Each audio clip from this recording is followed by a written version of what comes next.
여러분들은 정말 네트워크 마케팅의 새로운 역사를 써나가는 애터미라는 회사를 만나셨고, 그 애터미의 지금 진면목을 하나씩 소개받고 계십니다. 저희 애터미가 역사를 새로 쓰겠다고 하는 것은 지금까지 50년, 더 길게는 약 70년의 네트워크 마케팅 역사가 뭔가 잘못된 부분들이 있다 하는 겁니다. 그 역사가 잘못됐기 때문에 지금 사회적인 인식이 좋지 않다 하는 거예요. 그래서 이 네트워크 업계를 욕하고 다단계 업계를 욕하고 있는 그 사람들을 원망할 것이 아니고, 정말 우리가 새롭게 해나가야 된다 하는 겁니다. 그래서 애터미라는 회사는 기존의 네트워크 마케팅 회사들, 그것이 합법적이든 불법적이든 그런 회사들하고 경쟁하지 않겠다. 그런 회사들하고 경쟁하는 것만 가지고는 의미가 없다. 그래서 저희는 정말 일반 사람들이 수당 안 받아도 그냥 필요한 물건 사러 가는 할인 매장이나 TV 홈쇼핑이나 인터넷 쇼핑몰하고 정말 품질과 가격 면에서 당당하게 경쟁을 해서 정말 우리가 더 싸게 파는 그런 업종이 되겠다. 그러면서도 우리가 수당을 덤으로 줘야 그것이 진정으로 덤으로 주는 수당이지, 가격 올려가지고 그걸 가지고 다시 수당이라고 풀어주고 있으면은 그게 무슨 의미가 있겠느냐 하는 거예요. 그래서 누군가를 희생시켜 가면서 이렇게 하고 있는 그런 돈을 버는 것, 그런 것은 의미가 없다 하는 거예요. 그렇기 때문에 아직 사회적 인식이 썩 좋아지지 않고 있는데, 애터미가 처음으로 이제 정말 일반 유통보다도 더 싸게 파는 회사로 자리매김을 하고 있고, 그리고 정말 기업 전반적인 면에서 합법적이면서도 도덕적인 그런 경영, 그래서 정말 우리 납품업체에 대금 지불하는 것도 정말 단 하루도 미루지 않고 즉각적으로 현금 지불을 하는, 그래서 일반 업체들보다도 훨씬 더 도덕적인 그런 경영을 하고, 그리고 세금을 내는 데 있어서도 저희 직원들한테 제가 부탁하는 게 있어요. 털어도 먼지 안 나는 회사가 되어야 된다.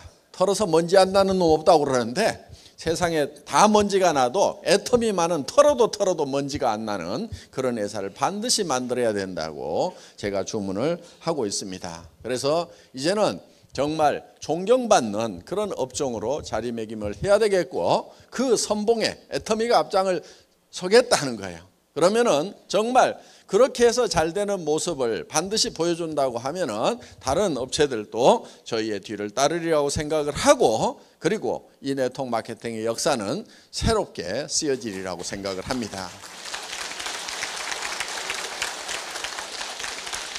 앞으로도 우리의 자세를 흐트리지 않고 더욱 정진을 해야 되겠다고 생각을 하고 있고, 여러분들은 이제 그런 회사를 만나셨습니다. 그리고 앞으로 이제 이 네트워크 마케팅 업종은 정말 진정으로 존경받는 업종으로, 그것이 5년이 걸릴지 10년이 걸릴지 20년이 걸릴지는 모르지만은 반드시 우리 살아있는 동안에 정말 존경받는 업종으로 만들어 놔야 되겠다는 다짐을 여러분과 함께 하고 싶습니다. 여러분 다 같이 다짐하십니까?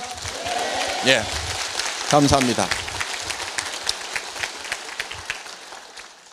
이제 여러분들이 이 애터미를 만나셨다고 해서 가만히 있는데도 성공이 보장된 것은 아닙니다.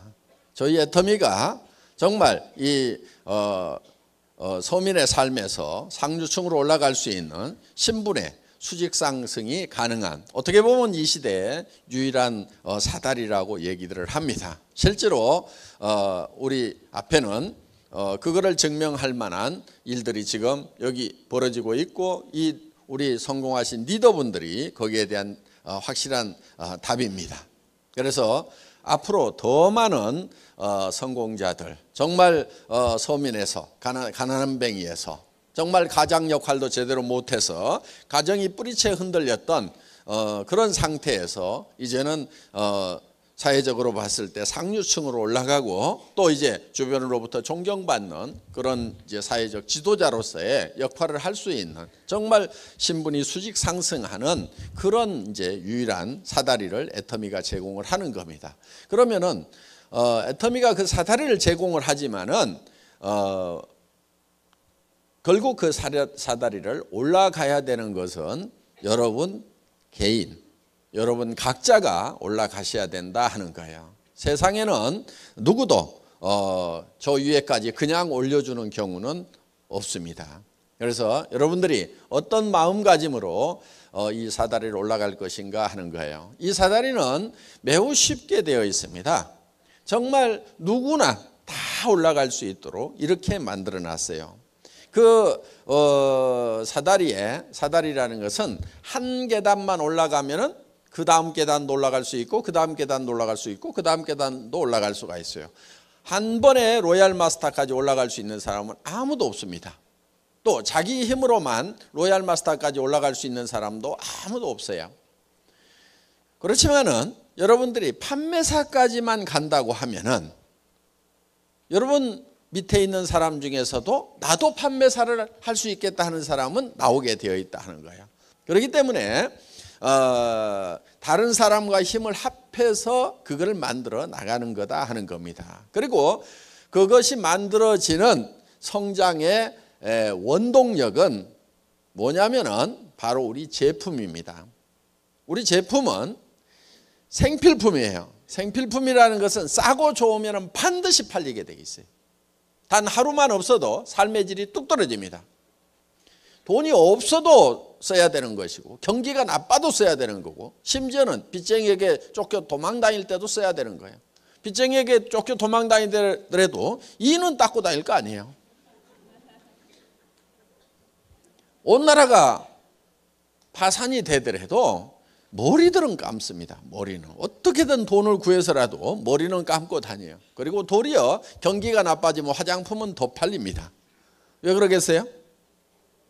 남편들이 실업률이 높아지면 여성분들이 버려야 되기 때문에 맨낫으로 못 나가니까 한 세트씩 구비해서 찍어 바르고 나가느라고 경기가 나빠지면 화장품 매출은 뜨게 돼 있어요. 그래서 생필품이라는 것은 경기를 타지 않아요.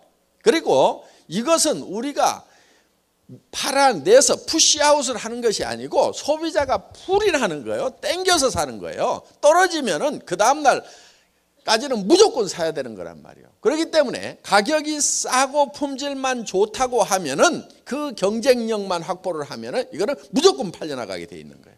그렇기 때문에 우리가 그거를 성장 동력으로 하는 거예요. 그거는 마치 생명력만큼이나 끈질기고 강렬한 그런 성장력을 가지고 있는 것 하는 거예요. 단 그것이 값싸고 좋기만 하면은 게임은 끝나버리는 거예요.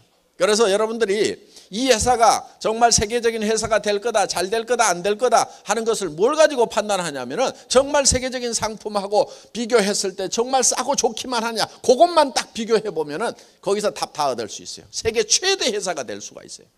왜 제가 세계적인 회사가 된다고 확신을 했냐면은 그 중에 상당 부분이 전달에 사갔던 사람들이 자발적인 재구매를 하더라 이거예요.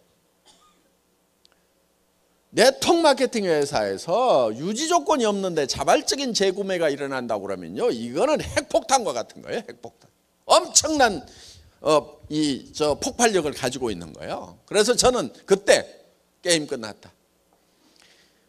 6,200만 원 파는 회사가 세계 최대의 이 유통회사가 될 거라는 확신을 저는 딱 갖는 거예요. 3개월은 초조했어요. 3개월은 정말 이 자발적인 리피트 오다가 나올 것이냐 안 나올 것이냐, 몇 프로가 나올 것이냐 봤는데 거의 100% 게임 끝났다.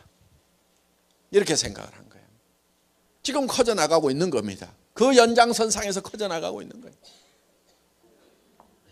자, 여러분들이 이제 이 애텀이라는 사다리를 만났고 그 사다리에 한 단계만 올라가면은 틀림없이 그 밑에서도 또 밀고 올라오는 사람이 있어요. 그러면 양쪽에 두 명의 판매사가 생기면은 나는 밀려서 다이아몬드가 되고, 그리고 그 판매사가 되면은 그분들도 다이아몬드가 되려고 할 거 아니에요. 그러면은 또 나는 밀려서 샤론 노즈가 되고, 그럼 이제 1,000만 원대 올라가는 거예요.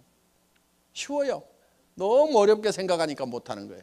고민하지 마세요. 고민할 만큼 그런 어려운 일들이 아니에요.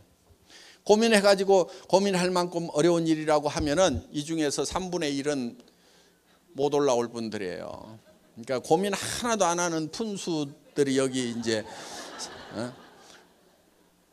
자, 그러면은 우리가 이제 이 애텀이라는 도구를 만났으면은 우리가 이제 어떻게 성공할 것인가?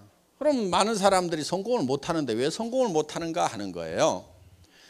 카네기라는 사람이 보니까 자기는 가난한 집의 아이로 태어나서 부자가 됐죠.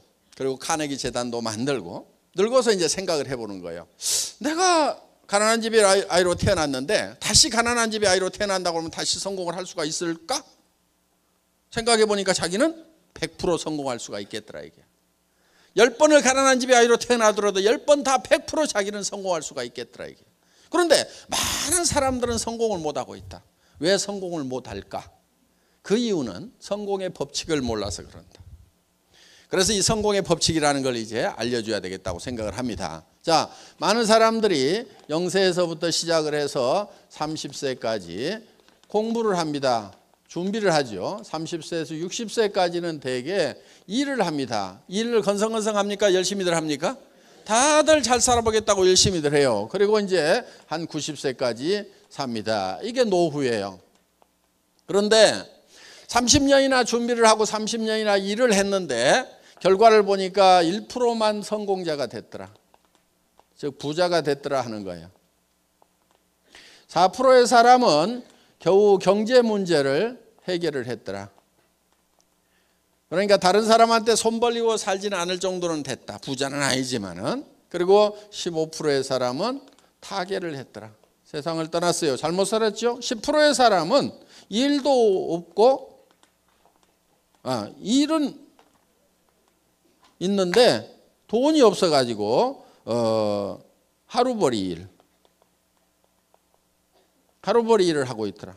나머지 70%의 사람은 일도 없고 돈도 없는 상태에서 노후를 맞이하게 되더라 하는 거예요. 자, 이게 다른 나라의 통계, 오래전 통계이다 보니까 정확성에 대해서는 좀 견해 차이가 있을 수 있지만은 어떻든 이 99%나 되는 사람들이 실질적으로는 성공자가 되지 못하고 1%만이 성공자가 된다 하는 거예요.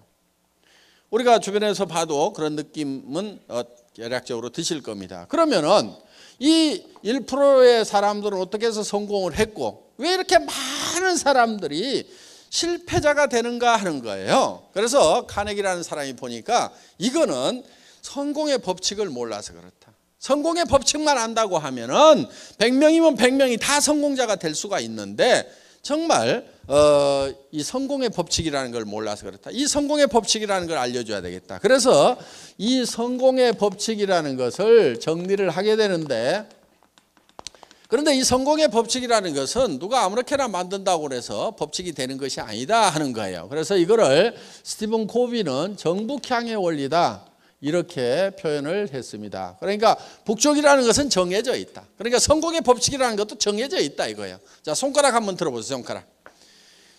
여기 속리산 들어오느라고 지금 동서남북이 헷갈리실 거예요. 북쪽이 어딘지 한번 가르쳐 보세요. 북쪽이 어디예요? 북쪽이. 예, 중구난방입니다. 자, 이쪽이 북쪽이라고 하는 사람이 제일 많은 것 같아요. 그럼 지금부터 여기를 다수결의 원칙에 의해서 북쪽이라고 정하겠습니다. 그럼 여기가 북쪽이 됩니까? 확신할 수가 없어요. 뭘 갖다 대봐야 되죠? 나침판을 갖다 대봐야 되는 거예요. 그런데 나침판을 대보기 전에도 북쪽은 이미 정해져 있는 거예요. 우리가 나침판을 대보면 북쪽이 어디라는 걸 확인한다 이거예요. 그러니까 성공의 법칙이라는 것도 정해져 있어요. 그대로 따라서 하면은 성공하는 거고 그대로 따라서 하지 않으면 실패자가 된다 하는 겁니다. 이거는 누가 아무렇게나 만드는 것이 아니고 마치 자연 법칙과 같이 이미 정해져 있는 거다. 자연 법칙도 정해져 있죠. 해는 동쪽에서 떠서 서쪽으로 지고 물은 높은 곳에서 낮은 곳으로 흐르고 한반도에는 사시사철 봄, 여름, 가을, 겨울이라는 사계절이 있다 이거예요. 그래서 봄이 지나면 여름이 반드시 오게 되어 있다 하는 겁니다. 이게 자연 법칙이에요. 그래서 이 법칙을 어겨가면서 예를 들면 농사를 짓는다든가 이렇게 해가지고는 절대로 성공할 수가 없다. 그래서 이런 것을 농장의 법칙이라고도 얘기를 합니다. 농장의 법칙. 자, 농장의 법칙이라고 하는 것은 반드시 자연 법칙에 맞춰가지고 농사를 지어야만 되는 거다 하는 거예요. 자, 우리는 이 농장의 법칙이라는 거, 농사 짓는 거는 우리가 다 잘 알기 때문에 농부가 어떻게 해서 농사를 짓는지를 가지고 이 성공의 법칙이라는 걸 한번 정리를 해보자 하는 겁니다. 농부가 맨 먼저 하는 것이 무엇이죠? 밭 갈아요? 밭을 사야 갈죠. 그럼 또 돈이 있어야 밭을 사죠. 그렇죠? 예. 그러니까 사실은 이것저것 얘기를 하지만은 실질적으로 농부가 맨 먼저 하는 것은 무엇을 얼마만큼 거둘 것인가를 맨 먼저 결정을 해요. 고구마를 거두려면 밭을 사야 되지만은 쌀을 거두려면 논을 사야 되는 거예요. 그렇기 때문에 무엇을 거둘 것인가가 먼저 머릿속에 들어온 다음에 그 다음에 밭이든 논이든 땅콩을 거두려면은 모래밭을 사야 되는 거예요. 그러니까 무엇을 거둘 건지에 따라 가지고 그 다음 모든 것들이 결정이 되게 돼 있다는 거예요. 그래서 농부의 머릿속에 맨 먼저 들어오는 것이 무엇을, 첫 번째, 두 번째, 얼마만큼 거둘 것인가. 자, 우리가 농사를 지을 때는 거두는 것부터 하지 않고 실제로는 심는 것부터 하는데 맨 먼저 하는 것이 거둘 것인가를 먼저 결정한다 하는 거예요. 자, 그러면은 우리가 인생 농사를 지을 때 결국은 어떤 모습으로 거둘 것인가 하는 것이, 내 인생의 마지막 모습이 어떤 것이 될 것인가 하는 것이 내 머릿속에 먼저 들어와야 된다 하는 거예요. 자, 그러면은 이 농부의 머릿속에 무엇을 얼마만큼 거둘 것인가 하는 것이 들어와야만이 거기에 따라 가지고 어떤 의사결정을 하는 거예요. 이런 것을 보통 MBO 뭐 이렇게 부릅니다. Management by Objectives. 그래서 Objectives, 목표라는 것을 가지고 매니징을 한다, 의사결정을 한다, 이런 뜻이에요. 그러니까 최종적으로 거둘 것을 가지고 의사결정을 해요. 자, 쌀 10가마를 거둬야 되겠다고 쌀 10가마, 쌀 10가마. 그러니까 무엇을 얼마만큼이 먼저 머릿속에 들어왔어. 그러면 그 쌀 10가마에 의해 가지고 논이 몇 평, 모짜리는 몇 평, 벽시는 몇 말, 농기구는 뭐, 인부는 얼마, 농자금은 얼마, 이런 것들이 전부 쌀 10가마라는 것이 먼저 결정되고 나서 나머지가 쪼록 결정이 돼요. 만약에 땅콩 2가마가 머릿속에 들어왔다고 하면은 논을 사면 안 되는 거예요. 뭘 사야 돼요? 모래밭을 사야 되는 거고, 거기에 심는 농기구도 다 달라져야 되는 거고, 벽시를 준비하는 것이 아니고 땅콩을 갖다 심어야 땅콩이 나오게 돼 있다는 거예요. 그러니까 무엇을 거둘 것인가가 먼저 들어오게 되어 있다. 오브젝티브스가 먼저 들어오고 나서 이 오브젝티브스를 가지고 목표에 의한 매니징을 하고 있다 하는 거예요. 이것이 인생에는 잘 적용이 안 되고 있는데 기업이나 국가에는 아주 주도 면밀하게 이게 적용이 되고 있어요. 현재 잘 활용이 되고 있어요. 그런데 인생 살아가는데 개인 인생에는 이게 이 법칙이 지금 들어와 있지 않는 거예요.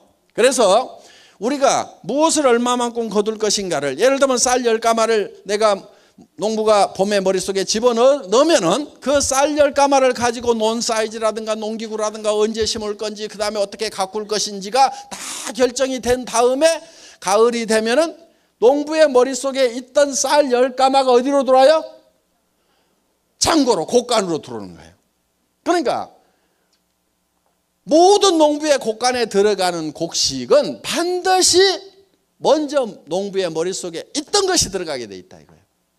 그러니까 농사를 지으면은 물론 뭐 천재지변에 의해서 1%, 2% 뭐 농사 망치는 경우도 있지만은 95%, 97% 다 농사 목표한 거 거두잖아요. 그런데 인생 농사는 왜 못 거두냐? 자연 법칙대로, 농장의 법칙대로, 성공의 법칙대로 인생 농사를 안 짓기 때문에 그렇다는 거예요. 이 법칙대로만 하게 되면은 거의 다 성공을 하게 돼 있다는 거예요. 거의 다. 그래서 여러분들이 내가 어떤 모습으로 성공할 것인가 하는 것이 먼저 머릿속에 먼저 들어와야 돼요. 그래야 3년 후든 5년 후든 내 머릿속에 들어와 있던 내가 밖으로 튀어나와 가지고 성공자로 되는 거예요. 자, 농부의 머릿속에 쌀 10가마가 없었다면은 곡간에 쌀 10가마가 들어오지가 않죠. 그러니까 이 쌀은 어디서 튀어나온 거냐면 농부의 머릿속에서 튀어나와 가지고 곡간에 들어간 거예요. 나의 성공한 모습도 어디에 만들어져야 되냐면 내 머릿속에 만들어져야만이 이 성공자의 모습이 3년 후든 5년 후에 튀어나와가지고 다른 사람들이 보게 된다 하는 거예요. 여러분 한 사람 한 사람의 삶이 성공을 해야 된다 하는 거예요. 그런데 이제 성공을 여러분들이 해야 되는데 어떤 모습으로 성공을 할 거냐 하는 거예요. 어떤 모습으로. 어떻게 하면 성공하는 거예요? 여러분들 성공해야 될 거잖아요. 그렇죠? 예, 뭐 아무 생각 없는 것 같아요, 제가. 무슨. 자, 성공을 해야 돼. 어떤 모습으로 성공을 할 거냐? 어떻게 성공할 것인가 생각을 했더니 상당히 복잡해. 그 복잡한 이유가 있어요. 사람이 좀 복잡하게 만들어졌어. 사람은요, 뭐가 있냐면은 6이라는 게 있어요. 6. 요 6 있죠, 6. 예. 그 다음에 영이라는 게 있어요. 영, 스피릿. 그 다음에 혼이라는 게 있어요. 소울. 그 다음에 주변 환경. 이렇게 둘러싸여 있어요. 그런데 이 각각이 요구하는 바가 달라요. 그래서 복잡한 거예요. 그런데 이 복잡하지만 이거를 다 만족을 시켜야 돼. 자, 이렇게 6이 있어요. 6. 그런데 이 6이 요구하는 바가 있고 우리가 0이 있는데 0이 영에게 필요한 게 있고 혼이 있는데 혼에게 필요한 게 있어요. 자, 6이라는 것은 건강해야 되겠죠? 오래 살아야 돼. 장수를 해야 돼. 그리고 풍요롭게 살아야 돼요. 의식주를 해결함으로 말미암아서 안전하게 살고 싶은 욕구를 가지고 있다 하는 거예요. 자, 그래서 한마디로 얘기하면 잘 살아야 돼요. 우리의 영은 혼하고는 달라요. 그리고 이 영이라는 것은 짐승하고 사람이 구별이 되는 거예요. 무슨 원숭이가 변해갖고 사람이 됐다고 하는 말도 안 되는 소리를 하고 있는데 원숭이가 변해갖고 사람이 되지 않습니다. 그러면 원숭이를 개처럼 끌고 다니면 안 되죠. 그렇죠? 조상님인데 잘 모셔야지.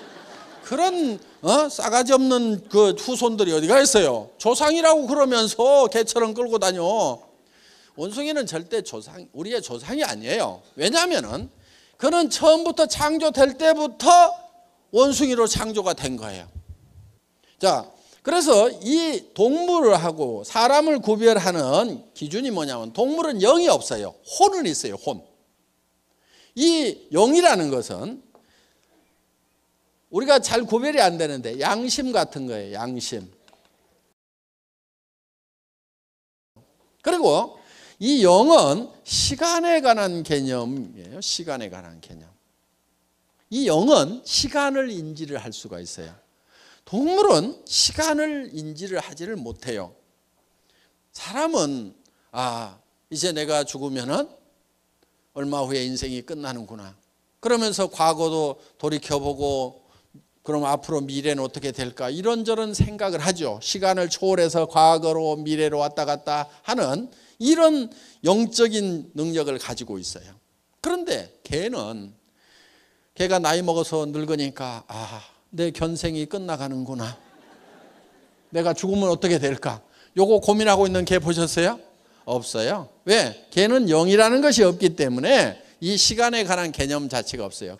그리고 이거는 창조주로부터 사랑을 받고 사랑하고 싶은 욕구를 가지고 있는 거예요. 동물은 이런 게 없어요. 동물 중에 기도하거나 제사 지내는 개 보셨어요? 아주 영리하게 가르쳐 놨더니 조상이 죽었다고 제사 지내는 개 없어요. 그런데 사람은 아무리 미개하더라도 조상에 대해서도 생각하고 신에 대해서 항상 생각을 해요. 그 영적인 능력을 가지고 있어요. 그래서 우리는 창조주로부터 사랑을 받고 창조주를 사랑하는 데서 진정한 만족을 얻을 수가 있다 하는 거예요. 자, 그리고 이 혼이라는 것은 동물도 가지고 있어요. 자, 감정이 여기에 해당됩니다. 감정. 희노애락. 걔도 밥 먹을 때 걷어차면 노하시죠? 예. 그 다음에 뭐 주면은 또 꼬리 살랑살랑 흔들고 희락에 빠지시죠? 예.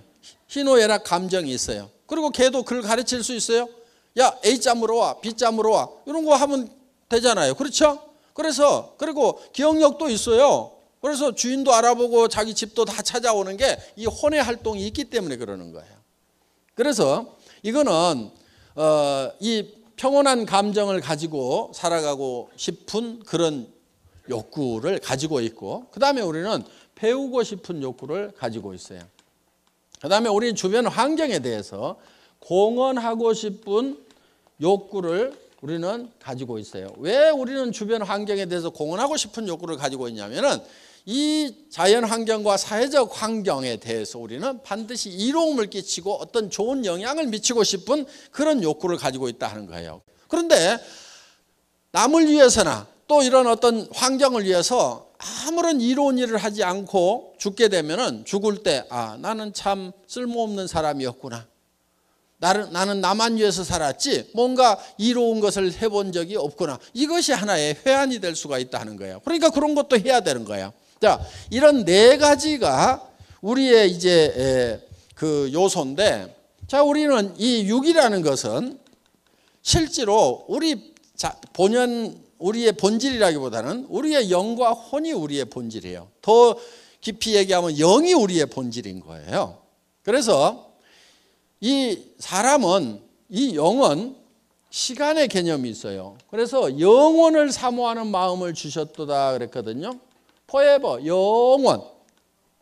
사람은 영원을 사모해요. 그러니까 이 육이라는 것은 우리 영과 혼이 살고 있는 집이에요. 집. 보세요. 초가지붕이죠. 여기 창문이 뚫려 있죠.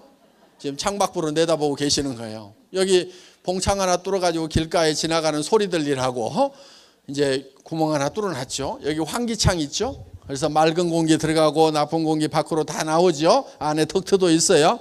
여기 식당들 있죠. 집집마다. 그래서 이제 대충 들어오면 안에서 다시 재조리를 해가지고 이제 이렇게 넘깁니다. 자, 여기 음악실도 있어요. 그 다음에 이 집은 항상 36.5도로 항상 온도가 따뜻하게 유지가 돼요. 여기 보일러실 펌프가 하나 있어가지고 온수를 계속 돌리잖아요. 가끔 온수를 빼고 나면은 부르르 떨어요.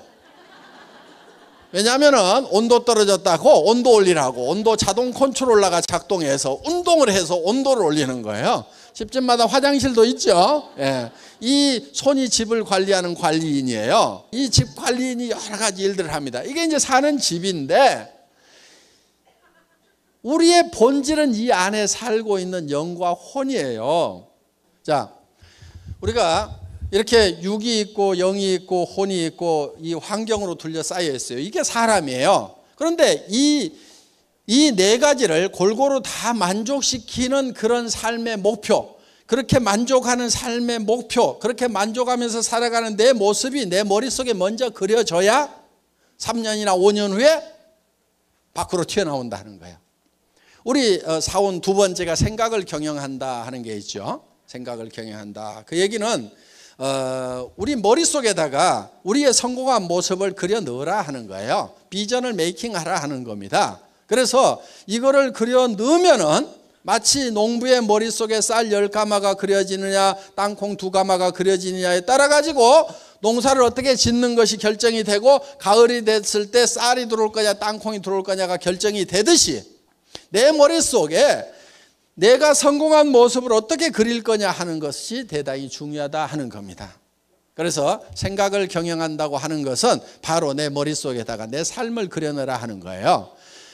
지금 여러분 머릿속에 3년이나 5년 후에 정말 내가 살고 싶은 삶의 모습이 완벽하게 그려지지 않으면은 그거는 3년 후나 5년 후에도 지금하고 비슷한 삶을 살고 있을 거란 말이에요.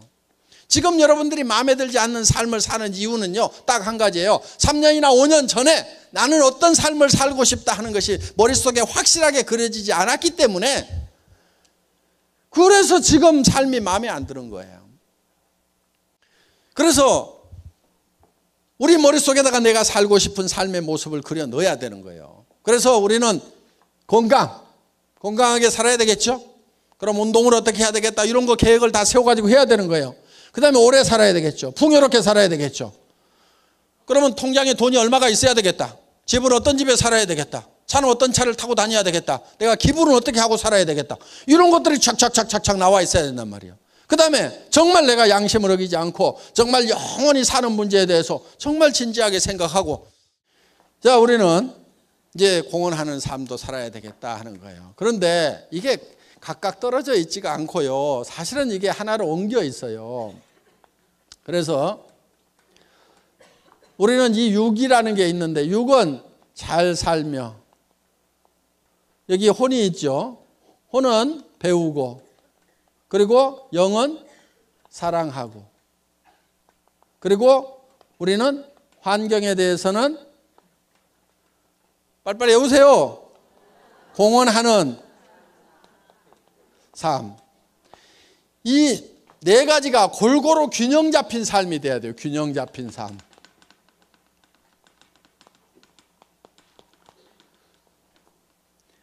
밸런스드 라이프가 돼야 되는데, 이 균형이 깨지게 되면은 최소율의 법칙이 가지고 다 좋은데 건강이 안 좋아. 그러면 그걸로 불행해지는 거예요.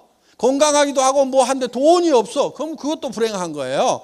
돈도 있고 뭣도 하는데 순 거짓말만 해갖고 도둑놈같이 돈을 벌었어. 양심을 어기고 벌었어. 그러면 그 인생도 그 수준밖에 안 된다 이거예요. 그렇기 때문에 우리는 이 네 가지가 다 골고루 만족시키는 그런 삶을 살아야 된다는 겁니다.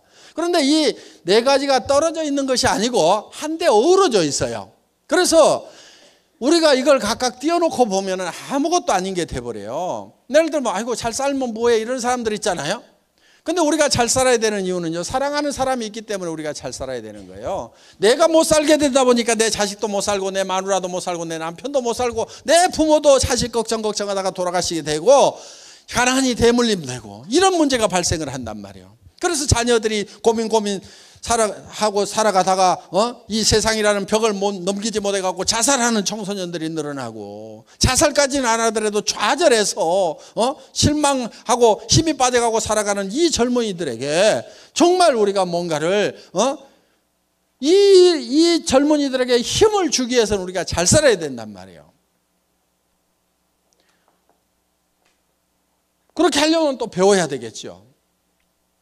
그래서 이 잘 살아야 되겠다는 욕구가 약한 사람은요, 그 마음에 사랑이 식어서 그러는 거예요. 사랑이 식어서. 이 애텀이라는 도구, 학력도 필요 없고 미모도 필요 없고 나이도 안 따지고 자본도 필요 없고 경험도 필요 없고 기술도 필요 없고 정말 하겠다는 열망 하나만 가지고 누구나 다 성공하는 이런 사다리가 마련됐음에도 불구하고 그거를 열심히 오르지 않는 사람은 이유는 딱 한 가지예요. 그 마음에 사랑이 없는 거예요. 여러분들이 정말 내가 몸이 부서져도 좋다, 내가 어떤 희생을 치르더라도 정말 내 사랑하는 사람들을 위해서 잘 살 수 있는 길만 있다고 하면 나는 몸이 부서져라고 일을 하겠다고 그렇게 마음의 준비가 되셨냐 하는 거예요. 그렇게 마음의 준비들이 되셨어요? 목소리들이 좋고 준비가 되셨어요? 예. 정말 우리는 사랑하는 사람이 있기 때문이라도 잘 살아야 돼요. 제가요 정말 저희 집사람을 사랑해서 결혼했거든요. 1년을 쫓아다녔어요. 그래서 결혼을 했는데 제가 월급쟁이 17년 하다가 나와가지고 기업을 하나 했어요. 월급쟁이 노후대책이 안 되더라고. 그래가지고 인터넷 백화점을 차렸어요. 그런데 너무 일찍 차렸어. 1999년도에 인터넷 백화점을 차렸어. 한 10만여 종의 상품을 취급하는 종합백화점. 그걸 차린 거예요 그때. 그런데 아줌마 부대 손가락이 안 움직여. 그러다 보니까 한 3년 하다가 이제 쫄딱 망했어요. 그래가지고 이제 집도 날라가고 차도 날라가고 이제 완전히 50만 원짜리 월세방에 가가지고 이제 쫄쫄 굶고 살게 된 거예요. 그러다 보니까 막 간경화도 오고 당뇨도 심해지고 그래갖고 의사인 친구가 너 더 이상 일하지 말래. 그래가지고 일도 못하다 보니까 이제 갑자기 집사람이 나가가지고 어디 가서 돈 벌려고 그러니까 얼마 받겠어요? 150만 원. 그렇죠. 50대 뭐 여자가 어디 나가서 갑자기 돈 벌면 150만 원 이상 안 줘요. 그래서 그 150만 원 벌어가지고 뭐 50만 원 월세 내고 그 나머지 가지고 이제 애들 겨우 뭐 잠거리 사주고 학교 보내고 이렇게 하는데, 어느 날 겨울에 집에 들어갔더니 추운 거요. 그래서 제가 가스 좀 팍팍 대, 집에 왜 이렇게 추워 그랬더니 집사람이 누구는 추운 줄 모르는 줄 아세요? 이렇게 얘기를 하는 거예요. 자기도 춥지만은 자기도 떨고 있다 이거야. 당신이 돈 많이 벌어오면 나도 팍팍 뗄 줄 안다 이거요. 그래서 내가 돈 없을 때는 돈 아끼는 거 아니오. 팡팡 쏘. 그랬더니 얼마나 억장이 무너지겠어요. 그러니까 이제 전에 같으면 아무 말도 안 하고 그 말 참 재밌네 그러던 사람이 50만 원짜리 월세방 살면서 팍팍 쏘 돈도 안 벌어다 주고 그러니까 당신이 그렇게 사고를 하니까 우리가 이 모양 욕골이 됐다고 그러면서 그래가지고 이제 찌그덕 어느 날 우리 집사람이 그러더라고. 여보, 애들 졸업하면 헤어집시다. 근데 우리 집사람은요 한다면 하는 사람이에요. 빈말하는 사람이 아니거든요. 그 얘기를 듣는데 진짜 억장이 무너진다는 거 있죠. 다리에 힘이 쪽 빠져가지고요 털썩 주저앉아가지고 우리 집사람 다리를 잡고 엉엉 울었어요. 제가 여보 가지마. 내가 지금 당신을 보낼 수가 없다. 지금 당신 가면은 살 집도 없지, 노후대책 자금도 없지, 가가지고 어떡하려고 그러냐고. 여보 가더라도 내가 집도 사주고 노후대책 자금도 다 마련해가지고 줄 때 가더라도 그때가 지금은 내가 절대 보낼 수가 없어. 그랬더니 아이고 어느 천년에요. 지금은요 집도 사줬고요 노후대책 자금도 다 마련해가고 통장에 자기가 따로 관리하고 있는데 요즘에는 간다는 말을 안 해요.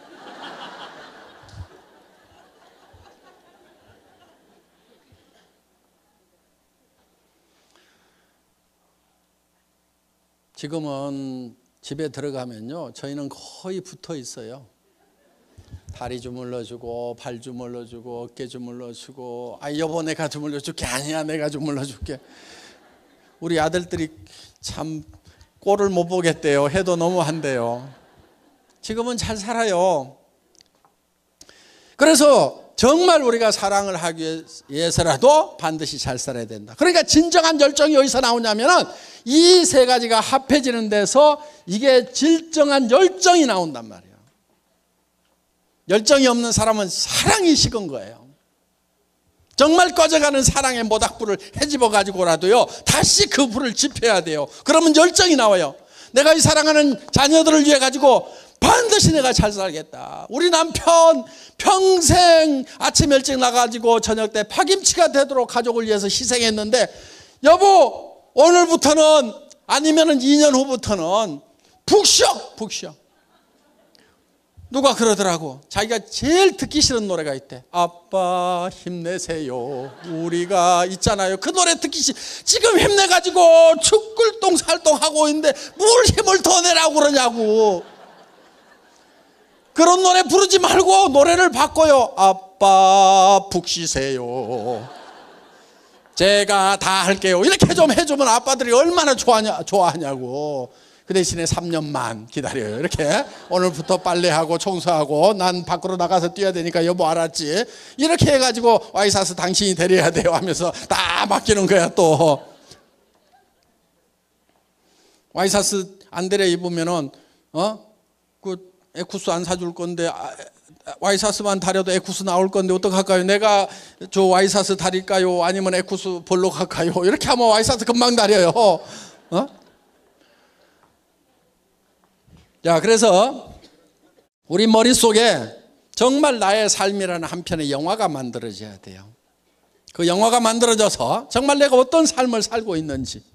그래서 건강하고 활기차고 이것이 머릿속에 그려져야 되는 거예요. 내가 어떤 차를 타는지, 친구들을 만나면 내가 어떤 도움을 주고 베풀고 있는지, 친척들은 다 내가 어떻게 챙기는지, 이런 것이 머릿속에 쫙 그려져 있어야 된단 말이에요.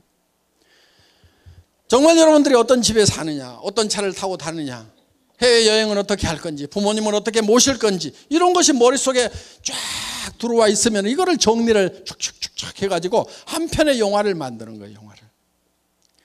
이 영화만 잘 만들면요 그건 이루어져요. 어떤 사람은 그래요. 그걸 진짜 그리기만 하면 이루어지냐고. 예, 진짜 확실하게 그리기만 하면요 반드시 이루어지게 돼 있어요. 그게 과학적으로도 다 증명이 돼 있어요. 왜냐하면 우리 몸은요 내가 상상하는 거하고 실제로 일어나는 일하고를 구별 못하는 특징이 있어요. 무슨 얘기냐면은 보세요. 여러분 집에다가 제가 새콤하고 달콤한 석류, 빨갛게 익은 석류를 한 움큼씩 넣어드리겠습니다. 여러분들이 어금니로 아자자작 씹으니까 새콤하고 달콤한 향기로운 석류 과즙이 입안 가득 퍼집니다. 자, 입안에서 무슨 일이 일어났어요? 침이 고이죠? 침 안 고이시는 분은요, 빨리 병원 가세요. 사람은 자기가 생각만 해도 실제로 석류를 먹는 거하고 우리 신체는 똑같이 반응을 해요. 그건 여러 가지로 과학적으로 다 증명이 되어 있어요. 그래서 그거를 자기 충족적 예언이라고 하는데, 자기가 충족할 만큼, 풀필이 될 만큼, 자기가 만족할 만큼 어떤 생각을 하게 되면은 몸이 거기에 맞도록 바뀌어버린다 하는 거예요. 또 쉬운 예를 하나 들어볼게요. 여러분 아침에 피곤하시죠? 일어날 때 몸이 천근만근 피곤하시다 하시는 분들, 제가 한 방에 싹 고치는 방법 가르쳐 줄게요. 물론 우리 해모임 드셔도 돼요. 그런데 해모임보다도 더 특효가 있어요. 여러분 주머니 속에 한 달에 3천만 원씩만 꼬박꼬박 들어오면은 어때요? 아침에 젖은 솜처럼 몸이 무거울까요? 아니면 깃털처럼 가벼울까요? 웬만한 잔병은요 다 낫고요, 면역력 기똥차게 올라가게 돼 있어요. 면역력 쫙 올라가. 웬만한 잔병은 다 없어져요. 한 달에 3천만 원씩만 들어오면은 다 없어지게 돼 있어. 그런데 실제로 통장에 들어오는 거나 들어온다고 내가 계획을 세워서 확신하고 믿는 거나 내 몸의 반응은 똑같이 나타난단 말이에요. 그러니까 다른 사람한테 이 사업을 하자고 권유를 할 때도, 우리 로얄 마스터들 보니까 막 3천만 원 들어온다지 5천만 원 들어온다지, 아이고 나도 그렇게 돈 들어오면 가가지고 막 엄청 힘있게 얘기를 해가지고 이것들 막 싹 끌어와 버릴 것 같은데 그게 안 된단 말이에요. 그게 되는 방법이 하나 있어요. 미리 내가 3천만 원 5천만 원 버는 사람이 될 거라는 그거를 머릿속에 생생하게 그리고 그거를 확실하게 믿으면 되는 거예요. 믿음에 굳게 선다 하는 거죠. 믿음이라는 것은 보이지 않는 것을 믿는 거예요.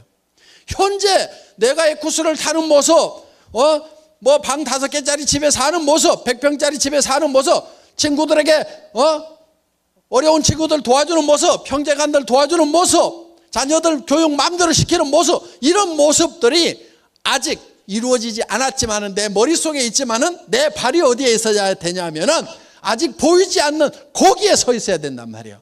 우리 사원 3번째가 믿음에 굳게 선다잖아요. 거기에 서 있어야 되는 거예요. 그러면은 이 현실이 점점 끌어올려지게 돼 있어요. 그래서 꿈이 일을 하는 거예요. 꿈이 일을 하는 거예요.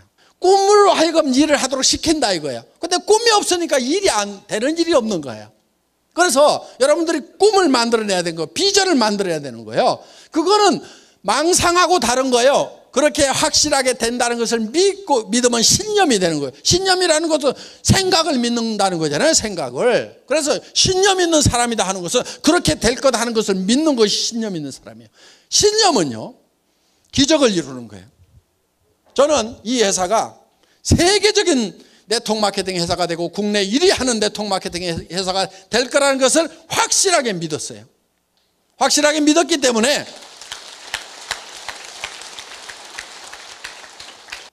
박정수 크라운 마스터가 처음에 만났을 때 어디서 만났냐면 오리탕집 하다가 망한 아줌마예요. 그래서 그 오리탕집에 17명이 모여 있는데 거기에서 애터미라는 회사에 첫 세미나가 있었어요. 그 17명을 모아놓고 제가 여기에서 익산에서 제일 큰 아파트에 들어가는 사람이 나올 거다. 익산에서 세금을 제일 많이 내는 사람이 여기서 나올 거다. 이 애터미라는 회사는 세계적인 회사가 될 거다. 글로벌 회사가 될 거다. 그렇게 얘기를 했어요. 그리고 크라운 마스터가 되면은 에쿠스를 주겠다고 얘기를 했어요. 3억 원을 주겠다고 얘기를 했어요. 그런데 그때 제가 타고 간 자동차는 얼마짜리였냐면 280만 원짜리 중고 카니발이었어요. 그 중고 카니발을 돌돌돌돌 타고 가가지고 에쿠스를 주겠다고 얘기를 하는 거예요. 그런데 제 머릿속에는 에쿠스가 확실하게 그려져 있었어요. 제 머릿속에 있던 그 에쿠스가 지금 튀어나와가지고 지금 박정수 크라운 마스터가 타고 다닌단 말이에요. 저 에쿠스가 어디서 나왔어요? 제 머릿속에서 나왔고 저는 이 생각을, 이 에쿠스라는 생각을 믿었던 거예요. 반드시 저렇게 된다는 신념을 가지고 있었던 거예요. 그러니까 저 에쿠스가 어디서 튀어나왔냐면 안 보이는 데서 튀어나왔단 말이에요. 빨간 그림 머릿속에서 튀어나왔고 제 머릿속에 그리는 것을 박정수 로얄 크라운 마스터의 머릿속에다 집어넣으니까 그 에쿠스가 지금 에쿠스 속으로 들어가기 전에 그 에쿠스가 몇 년 전에 박정수 크라운 마스터 머릿속에도 들어온 거예요. 그러니까 이제 에쿠스 타고 다니잖아요. 에쿠스역 끌고 왔죠? 네, 저기 세워져 있더라고.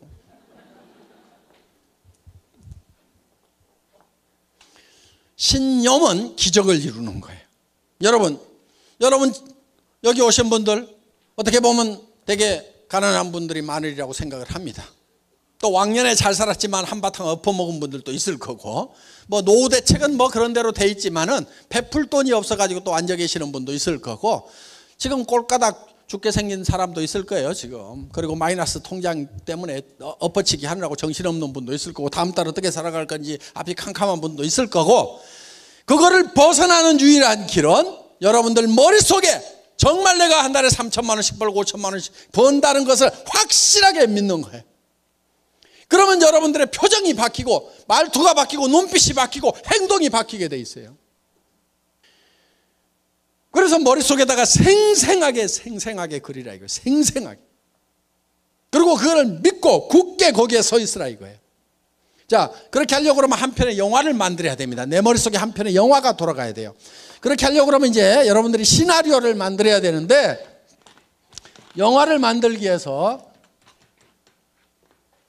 자, 그런데 이 인생 누구누구의 인생 시나리오 이렇게 돼 있는데 여기에 보면은 이렇게 이제 동그라미가 있고 여기 가서 이런 항목들이 쭉 있어요. 요 양식을 나눠 드릴 거예요. 그럼 여러분들은 이걸 가지고 이제 칸을 메꿔 가지고 내일 제출하시고 발표하시면 됩니다. 전원 다 쓰셔야 돼요.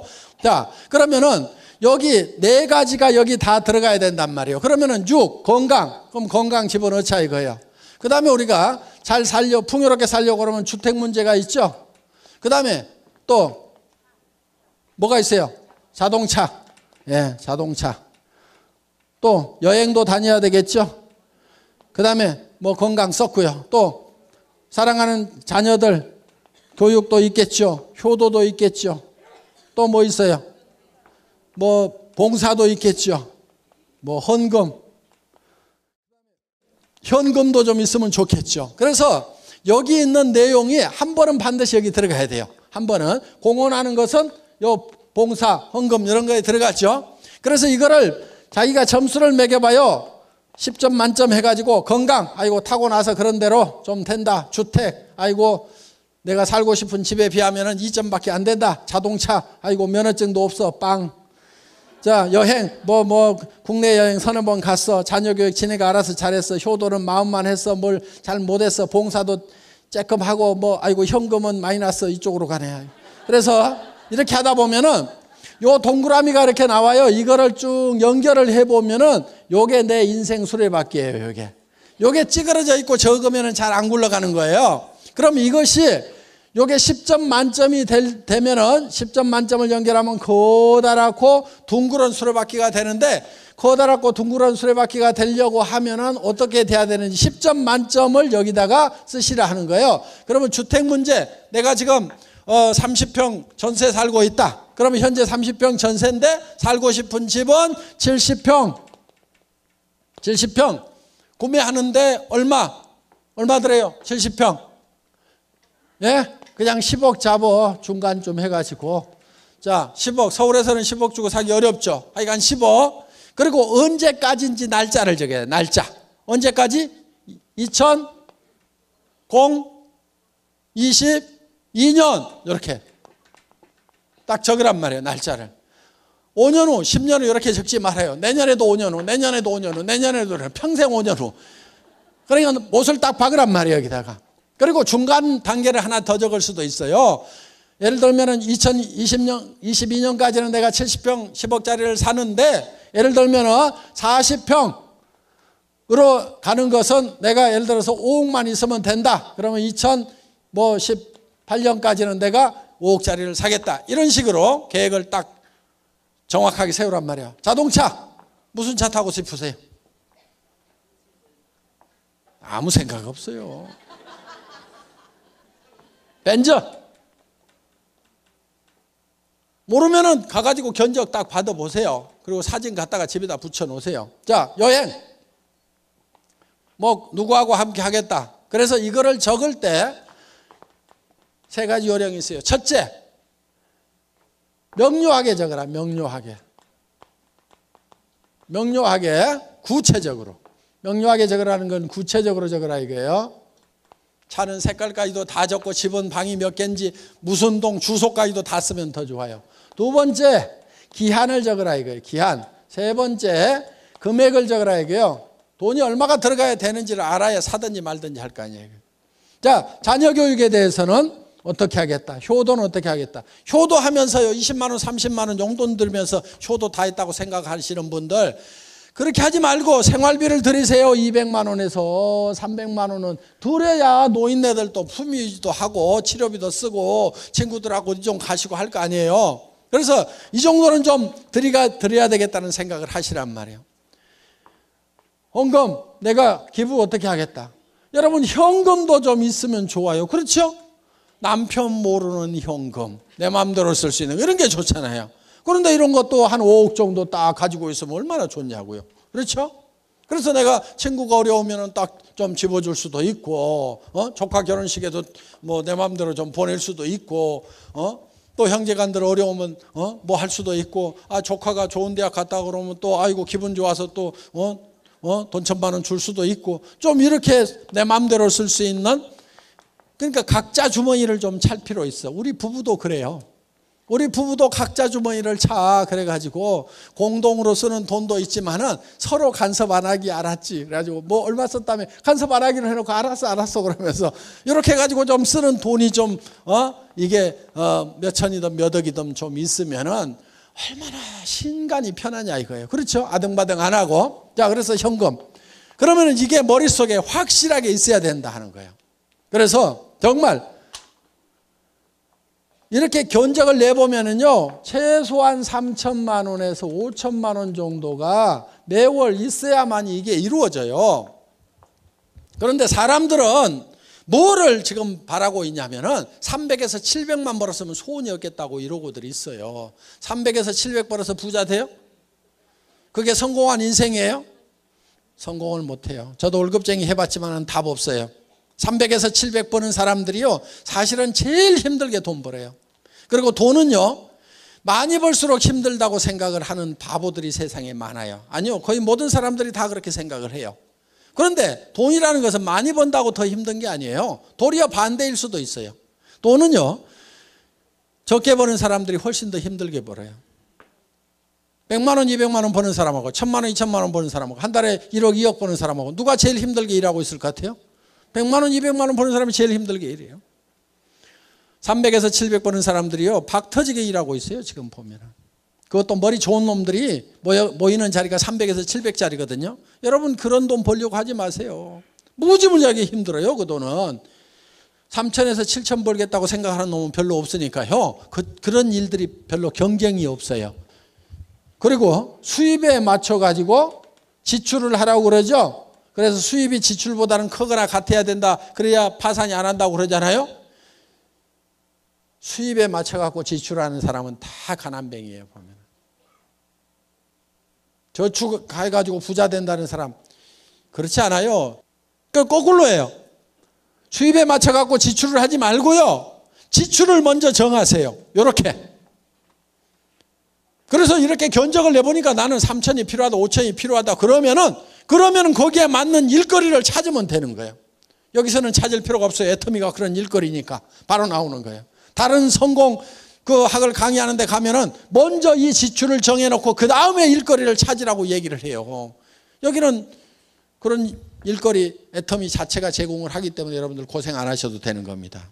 그래서 지출에 맞춰가지고 수입을 결정하면 되는 거예요. 그래서 정말 내가 한 달에 3천만 원 버는 사람, 5천만 원을 버는 사람이 되겠다는 거에 대해서, 또 그렇게 살아가는 삶에 대해서 확실하게 믿으면은 내 삶의 자세가 변하는 거예요. 그러면서 그것이 이루어지는 거예요. 이것이 성공의 법칙이에요. 그래서 내가 최종적으로 어떤 사람이 되겠다는 목표를 먼저 정해놓고 그거를 향해서 가는 거예요. 성공한 모든 사람들, 최소한 카네기가 시켜서 나폴레옹 힐이 조사했던 500명의 성공자들은 똑같은 방법이었어요. 그래서 그 사람들은 먼저 머릿속에 성공한 모습이 먼저 그려졌어요. 에디슨이라는 사람이 전구를 발명을 했죠. 그 전구가 세상에 보이기 전에 먼저 에디슨의 머릿속에 전구불이 켜졌어요. 그래서 수천 번인지 수만 번인지 모르지만은 계속 그 실험을 해서 결국은 에디슨의 머릿속에 켜졌던 전구가 지금 밖으로 나와 있는 거예요. 성공의 원리는 다 그래요. 포드라는 사람이 자동차를 만들 때도 자동차에 물결이 넘치는 도로를 생각을 했어요. 그래서 어떻게든 자동차를 싸게 만들려고 하면 대량 생산을 해야 된다. 대량 생산하는 방법은 컨베이어 시스템이다. 그렇게 해서 오늘날 마이카 시대를 열어놓은 거예요. 성공한 사람들은 다 성공한 그 모습이 먼저 머릿속에 그려져 있었던 거예요. 여러분들도 머릿속에다가 뭘 그려야 되냐면 내가 성공적인 삶을 살아가는 나의 삶이라는 한 편의 멋있는 영화, 그 영화는 내가 홀라당 반할 만큼의 영화가 돼야 돼요. 그렇게만 될 수 있다고 하면 나는 어떤 희생이라도 감수하겠다고 생각할 만큼 그런 멋있는 영화, 정말 풀필이 되는, 내가 충만할 수 있는 그런, 만족할 수 있는 그런 영화를 만들어내야 되는 거예요. 애누리 하지 마세요. 그러면 여러분들의 몸은 정말 슈퍼맨처럼 힘이 나게 돼 있는 거예요. 5천만 원이 들어오는 그 신나는 삶이 머릿속에 들어있다고 하면은 발걸음부터가 달라지는 거예요. 맨날 그냥 어슬렁 힘 빠져갖고 그렇게 다니겠어요? 그렇지 않아요. 5천만 원이 들어온다고 그러면 보무도 당당하게 그냥 두 번씩 굴러가지고 그냥 얼마나 멋있게 다니겠어요. 그냥 세상 사람들은 나를 따르라 하는 당당한 그런 걸음걸이로 가가지고 친구들도 박수를 내고 니네 그렇게 살지 말아라 이것들아. 니네 노후가 나는 너무 뻔히 보여가지고 너네 불쌍해갖고 내가 구제해 주러 왔다고 할 만큼 큰 소리 칠 만큼 그렇게 여러분들 자신을, 여러분의 비전을 가지고 변화를 시켜야 된다는 겁니다. 그리고 그것이 이루어질 때까지 반드시 그 비전 위에 서 있어야 돼요. 믿음은 보이는 것을 믿는 게 아닌 거예요. 그러면 그것이 이루어지는 거예요. 그래서 절대 그 비전에서, 꿈에서 깨면 안 돼요. 여기서는 그 꿈 속에 있다가, 비전 속에 있다가 문제는 나가면은 제정신이 돌아와. 이게 문제야. 절대로 제정신이 돌아오면 안 돼요. 그래서 내가 먼저 미치고 비전 덩어리가 되고 주변 사람을 미치도록 만들어야 돼. 이 미치광이들을 전념을 시켜갖고 내 주변 사람들을 다 미치광이로 만들면은 여러분들도 정말 꿈을 이루게 됩니다. 자, 선배들이 어떻게 썼는지 그 양식을 잠깐 보기로 하겠습니다. 자, 이렇게들 썼어요. 예, 이렇게 다들 잘 썼습니다. 그래서 상세하게 이렇게 다 썼으니까 이런 모델을 보시고 여러분들도 방에 가면 다 양식이 있을 거예요. 그 작성들을 하시고, 그리고 한 가지 양식 더 작성을 하세요. 요거는 내가 언제까지 무슨 직업에 가겠다, 그때 돈이 얼마 들어올 거다 하는 이렇게 계획을 쭉 세우세요. 그래서 3년 5년 계획을 쭉 세우세요. 수고 많으셨습니다. 강의 여기서 마치겠습니다.